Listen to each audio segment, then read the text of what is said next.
Halo, jumpa lagi dengan aku, Ola Idola. Apa kabar kalian semua? Semoga kalian semua dalam keadaan sehat. Oke, kesempatan kali ini aku bakalan ceritain alur cerita film yang berjudul The Soulmate.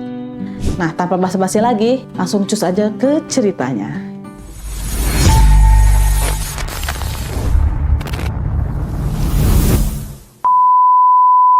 Cerita dimulai pada seorang polisi muda bernama Taijin. Sebagai seorang polisi, Taijin sangat tekun dalam menjalankan tugasnya.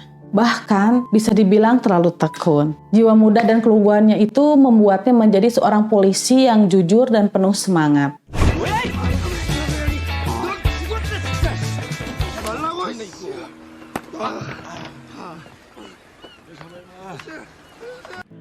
Di kantor polisinya yang kecil, Taijin ditemani atasannya yang santai namun tegas, yaitu Inspektur Yang, dan partnernya yang pemalas, yaitu Jong-sik. Meski begitu, hubungan pertemanan antara mereka bertiga cukup erat. Taijin juga memiliki seorang tunangan yang cantik dan manis bernama Hyunji. Hyunji bekerja sebagai pedagang ikan di pasar. Hyunji seringkali kesal karena Taijin terlalu fokus dalam mendalami pekerjaannya sebagai polisi. Dan Taijin jarang memikirkan keselamatannya sendiri. Tapi mau bagaimanapun, Hyunji tetap amat sayang pada Taijin. 왜? 우리 이제 맛있는 걸 먹으러 가자. 아휴, 제발 몸 조심 좀 하고 살자. 홍시야, 뭐 먹으러 갈까? Di sisi lain juga ada seorang pria tegap kekar bernama Jang-soo.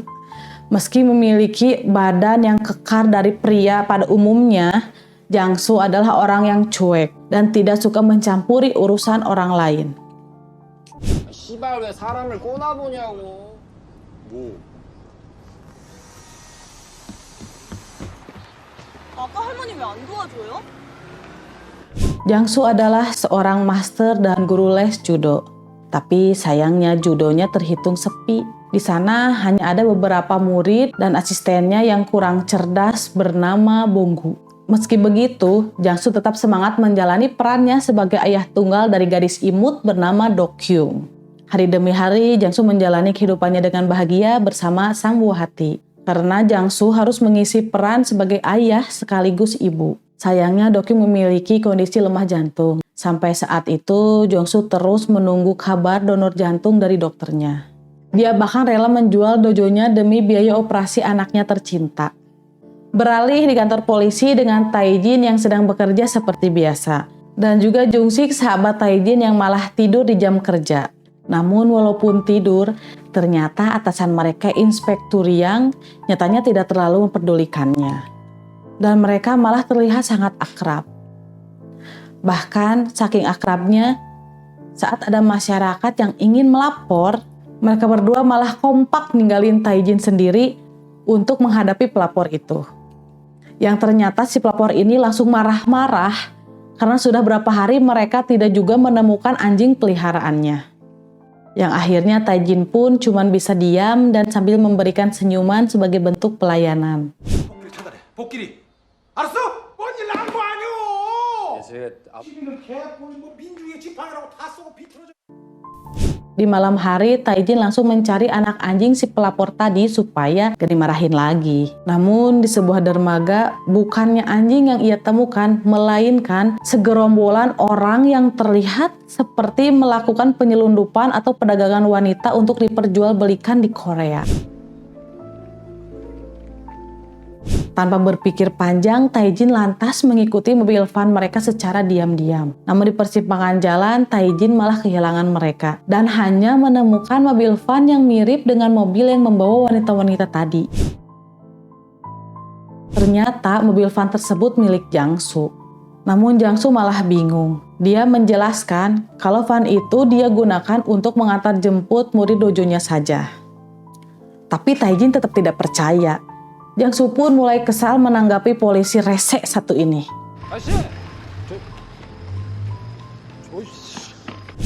Kecurigaan Taijin gak berhenti di situ. Taijin yakin bahwa Jang-soo itu adalah penjahat. Jadi dia menghabiskan beberapa hari dan terus memata-matai Jang-soo. 무슨 일이세요? 예? 너 버리고 차 건들기만 해. 혼날 줄 알아. 뭐 하는 거야, 이 새끼야? Suatu hari, Taijin melihat Jangsu mengantarkan Dokyun sekolah. Tapi begitu ayahnya pergi, Dokyun bukannya masuk sekolah, malah masuk bangunan kecil di samping sekolahnya. Taijin hanya melihatnya dengan wajah heran. Malamnya waktu Taijin sedang jajan di minimarket, dia kaget melihat klub di depannya. Di depan klub itu terlihat pria mencurigakan yang dulu dia lihat di dermaga waktu mencari anjing. Karena curiga, besok malamnya Taijin kembali memantau klub tersebut. Dia semakin kaget melihat ada Jangsu di sana. Taijin pun langsung membuntuti Jangsu, tapi di jalan dia melihat dua orang pria sedang memukuli seorang gadis. Gadis itu terlihat membuang HP-nya ke semak-semak sebelum dia digiring para pria ke dalam bangunan. Taijin pun lalu mengambil HP tersebut. Karena penasaran, Taijin langsung mencoba mencari tahu apa yang sedang terjadi. Dia pun diam-diam menguping pembicaraan mereka yang saat itu sedang menyiksa gadis tersebut. Namun saat sedang menguping, Taijin tidak sengaja menyenggol kerak minuman dan hampir saja ketahuan.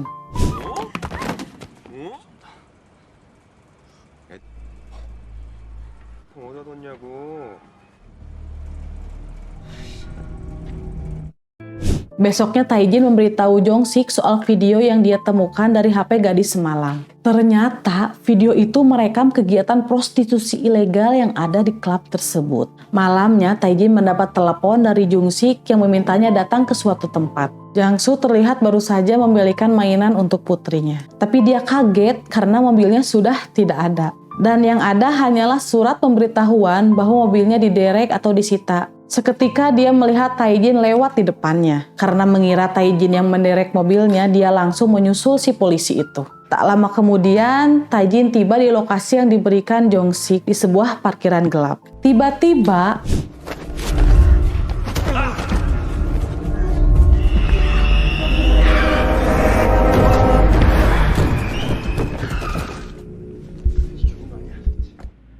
tak lama Jangsu pun tiba di basement tersebut. Dia langsung kaget melihat tubuh Taijin tergeletak begitu saja di lantai.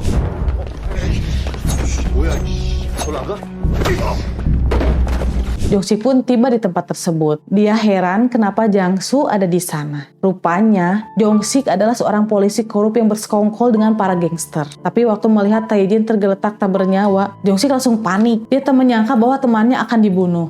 Dia langsung marah-marah dan langsung memanggil polisi ke tempat tersebut. Para anggota gangster pun langsung kabur. Sementara Jong-sik tampak menyesali dampak perbuatannya. Dan tiba-tiba,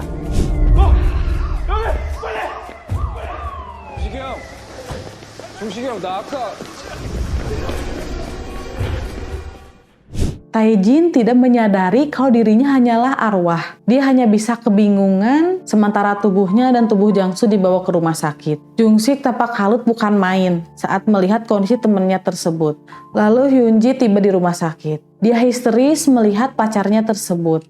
Dokter menjelaskan bahwa Taijin kini berada dalam kondisi koma dan masih belum jelas bagaimana nasibnya.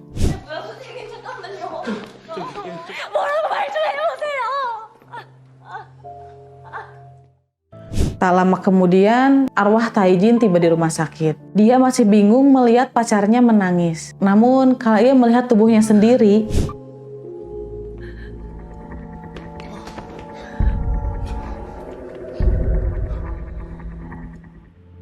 paginya Jangsu pun siuman dengan luka di kepala. Di samping ranjangnya, Dokyun menanti dengan khawatir dan ditemani oleh Bonggu.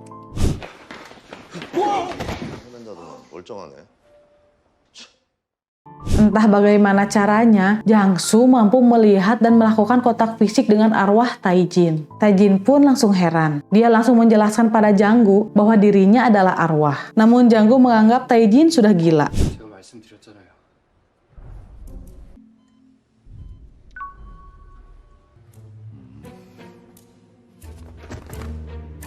Rupanya dari semua orang, hanyalah Jangsu satu-satunya orang yang bisa melihat Taijin. Malamnya, Jong-sik mendatangi Hyujin. Jong-sik bertanya, apakah Taijin menitipkan sebuah memory card pada Hyujin? Namun Hyujin tidak tahu apa-apa. Waktu Hyujin pergi, Jong-sik menerima telepon dari si bos gangster. Melihat ini, Taijin pun sangat kaget. Karena curiga, dia pun membuntuti Jong-sik.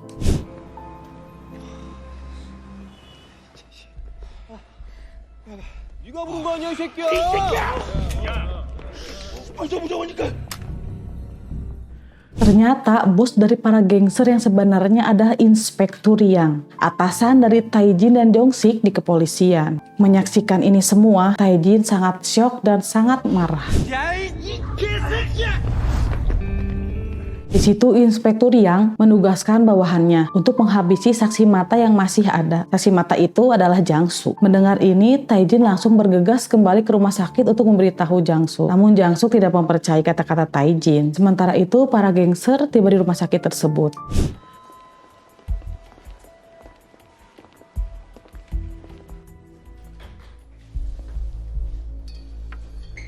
과장님 뒤에.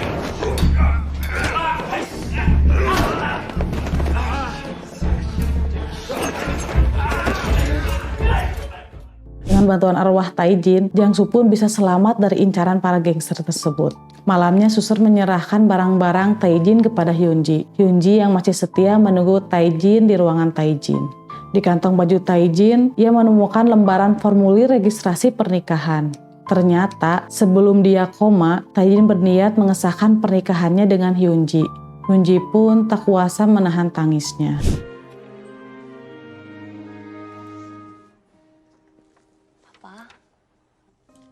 Ternyata saat ini Hyunji tengah mengandung bayinya Tae-jin.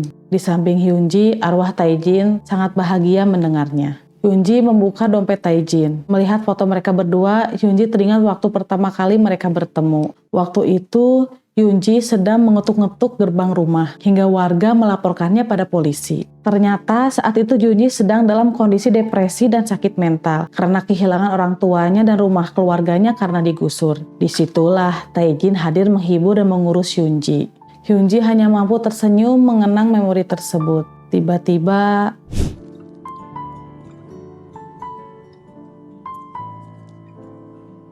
Hyunji langsung menelepon Jong-sik dan melaporkan soal memory card tersebut. Tae-jin sangat panik karena tahu kalau Jong-sik itu jahat. Di waktu yang sama, Jang-soo mendapat telepon dari Bong-gu yang mengabarkan bahwa Do-kyung menghilang tidak tahu kemana. Tae-jin mendatangi Jang-soo untuk meminta tolong, namun Jang-soo tidak menghiraukannya. Dia langsung bergegas pergi untuk mencari putrinya. 도리야. 하지 마. 그런다고 너 도울 일 없어. Tiba-tiba Tae-jin teringat waktu Do-kyung bolos sekolah. Dia pun langsung memberitahu Jang-soo soal lokasi tersebut. Dan benar saja, Do-kyung ternyata ada di sana dalam kondisi tidak sadarkan diri. Jang-soo langsung membawa Do-kyung ke rumah sakit. 여기요. 여기가 링거랑 경부외과 김박사 환자예요.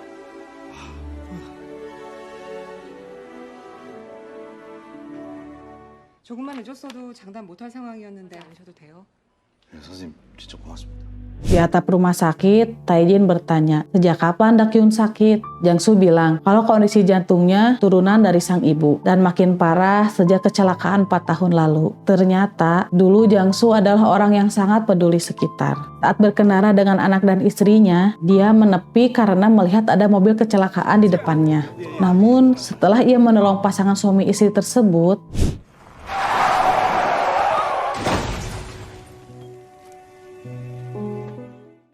untungnya Do-kyung selamat, namun istrinya meninggal di tempat karena kecelakaan tersebut. Jang-soo bilang kalau kematian istrinya disebabkan karena dirinya terlalu peduli dengan orang lain. Itulah kenapa sekarang dia memilih untuk tidak peduli. Karena untuk apa membantu orang lain apabila keluarga sendiri aja tidak bisa dijaga. Sementara itu, Hyunji sedang menemui Jong-sik untuk menyerahkan memory card-nya. Dengan gugup, Jong-sik menerimanya dan berpesan agar Hyunji berhati-hati. Melihat itu, Tae-jin sangat marah. Ketika arwah Tae-jin tampak sekarat, di waktu yang sama kondisi tubuh aslinya pun memburuk. Setelah stabil, dokter bilang kalau kondisi Tae-jin kian memburuk dan bisa mati kapan saja. Mendengar ini, Hyunji sangat sedih.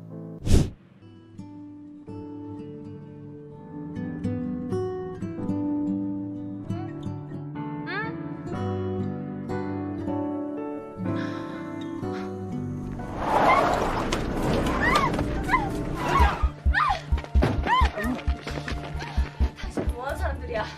야, 뭐야 이 새끼야! Paginya Jang-soo dipanggil oleh dokter. Dokter bilang kalau pihak keluarga pasien calon pendonor jantung anaknya membatalkan keputusan mereka, yang artinya kondisi Do-kyung akan semakin parah tanpa adanya donor jantung. Mendengar ini, Jang-soo pun langsung menangis. Tae-jin yang mendengarnya pun ikut bersedih. Tae-jin lalu mendatangi Jang-soo di atap rumah sakit. Dia bercerita tentang Hyun-ji yang sedang diculik dan memohon pada Jang-soo agar menyelamatkan pacarnya tersebut. Namun Jang-soo yang sedang bersedih hanya bisa terdiam tanpa berkata apapun. Tapi waktu Tae-jin mau pergi, Jang-soo menyusulnya dan bilang bersedia untuk membantunya. Akhirnya Tae-jin, Jang-soo serta Bong-gu tiba di pabrik dermaga. 내가 들어오시면 안 된다고.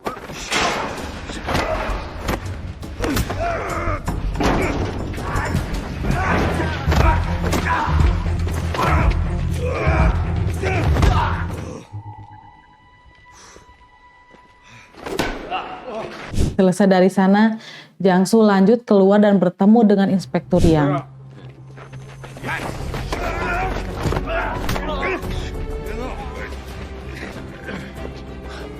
Tiba-tiba para polisi datang ke tempat tersebut dan bukannya menangkap para gangster, mereka malah menangkap Jang-soo. Tapi seketika datang rombongan Kabareskrim Pusat. Rupanya mereka mendapat informasi dari Jong-sik soal Inspektur Yang korup. Jong-sik melakukan ini sebagai bentuk penebusan dosanya. Jong-sik pun dilepaskan. Akan tetapi 야, 그 사람 풀어줘라. 그리고 살인, 교사, 살인, 밀수, 납치, 강간 등으로. melihat situasi ini, Tae-jin langsung mengerahkan segenap tenaga dan arwahnya.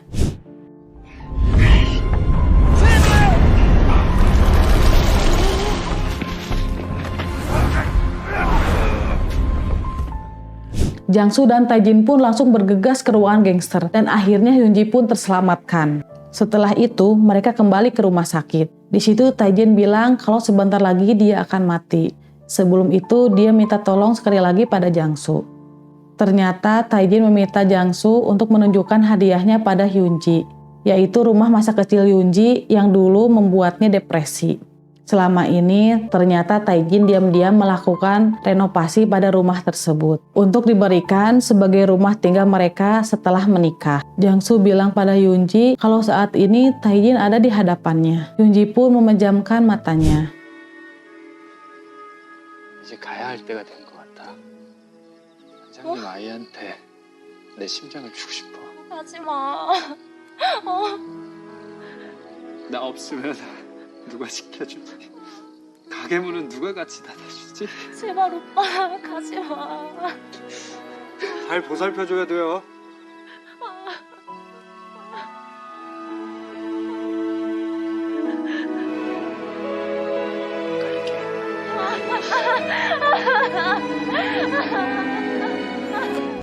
Dengan jantung pemberian dari Tae-jin, para dokter pun bersiap melakukan operasi tersebut. Ketika dokternya berpapasan dengan Jang-soo, 혹시 자네가 저기 있어요? rupanya sang dokter adalah pria yang dulu diselamatkan oleh Jang-soo waktu kecelakaan. Si dokter pun berterima kasih pada Jang-soo.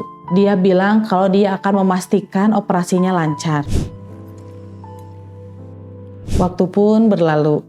Sejak pertemuan dengan si dokter, ini Jang-soo kembali menjadi seperti dulu lagi. Sebagai orang yang peduli dengan sekitar dan selalu menolong sesama kapanpun yang ia bisa.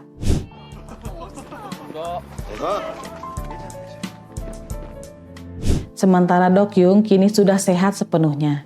Saat ada waktu, Do-kyung sering mendatangi Hyun-ji yang sedang hamil. Hyun-ji pun senang bisa mendengar detak jantung mendiang suaminya yang berdenyut di tubuh gadis mungil tersebut. Sementara Tae-jin pun terus mengawasi mereka dengan senyuman bahagia. Film pun tamat. Oke friend, thank you banget yang udah selalu setia nonton di channel aku. Sampai jumpa di video-video cerita selanjutnya. Dadah, bye. Assalamualaikum.